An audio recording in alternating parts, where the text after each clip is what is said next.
Hi உறவுகளே, இன்னைக்கு நமக்கு மத்தியானம் எங்கள் அம்மாவோட ஸ்பெஷலி மீன் குழம்பு. இன்னைக்கு எங்கள் அம்மா தான் மீன் குழம்பு வைக்கிறாங்க. அதுக்காக சட்டியில் எண்ணெய் ஊற்றி வெந்தயம் போட்டாச்சு. அதுக்கப்புறம் குட்டி குட்டியாக நறுக்கி வச்ச சின்ன வெங்காயம், வெள்ளைப்பூண்டு, கருவேப்பிலை போட்டு நல்லா வதக்குறாங்க.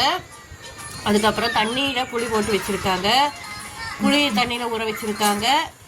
அப்புறம் இந்த சின்ன வெங்காயம் மீன் குழம்புக்கு ரொம்ப நல்லது. ஏன்னா சின்ன வெங்காயம் போட்டால் தான் டேஸ்ட் அதிகமாக இருக்கும் அந்த மீன் குழம்புக்கு. அதுக்காக சின்ன வெங்காயம் தான் எப்போதுமே போடுவாங்க.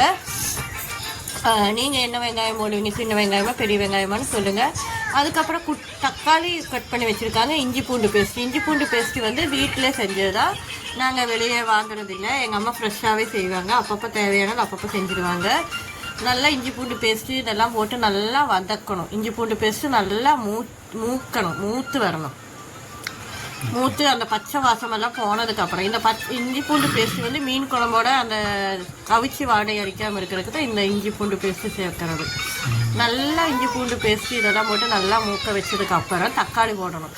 தக்காளி போட்டுட்டு இன்னும் நல்லா வதக்கி அந்த தக்காளி உடஞ்சி வர அளவுக்கு வதக்கணும். வதக்கிட்டு சிம்மில் வச்சுட்டு தான் நெக்ஸ்ட் என்னென்னா மசாலா பொடிகள் சேர்க்கணும்.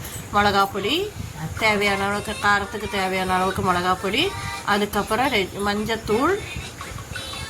மஞ்சத்தூள் போட்டுட்டு அதுக்கப்புறம் கொஞ்சம் உப்பு, தேவையான அளவுக்கு உப்பும் போடணும். ஓகேங்களா? அதுக்கப்புறம் கரைச்சி வச்ச புளியை ஊற்றி நல்லா திக்கான புளியை கரைச்சி வச்சுருக்காங்க. புளியை கரைச்சி ஊற்றணும். ஓகேங்களா? இந்த தக்காளி நல்லா உடையணும். அதுக்கப்புறம் புளியை கரைச்சி ஊற்றிட்டு நல்லா புளி நல்லா ஏற்கனவே கொஞ்சம் நேரமாக தண்ணியில் போட்டு வச்சா தான் இந்த மாதிரி புளியும் போது அந்த இது வரும். அதுக்கப்புறம் புளியை போட்டு ஊற்றிட்டு அந்த தேவையான அளவுக்கு அந்த புளி தண்ணி ஊற்றிட்டு நல்லா கொதிக்க வைக்கணும்.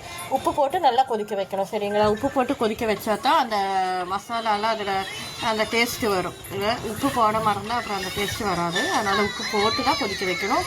அப்புறம் அந்த புளி தண்ணி நல்லா கொதித்து வந்ததுக்கப்புறம் அதில் மீன் போடணும். புளித்தண்ணி நல்லா கொதிச்சதுக்கப்புறம் தான் அந்த மீன் போடணும். ஓகேங்களா? மீன் போடுறேன். தேங்காய் பால் அரைச்சி ரெடி பண்ணி வச்சுருக்காங்க.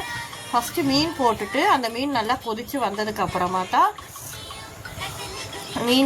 கொதித்து வந்ததுக்கப்புறம் தான் தேங்காய் பால் ஊற்றணும்.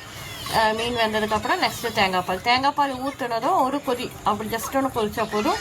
கொதிச்சுட்டு அதை அடுப்பு ஆஃப் பண்ணிவிட்டு கருவேப்பிலை போட்டுட்டு இறக்கி வச்சா போதும். இவ்வளவுதான் மீன் கறி. ஓகேங்களா? உங்களுக்கு இந்த ரெசிபி பிடிச்சிருந்தா லைக் பண்ணுங்கள், கமெண்ட் பண்ணுங்கள் உறவுகளே. நன்றி. வாங்க எல்லோரும் சாப்பிடலாம். நீங்கள் எப்படி மீன் குழம்பு வைப்பீங்கன்னு கமெண்டில் சொல்லுங்கள். ஓகேங்களா?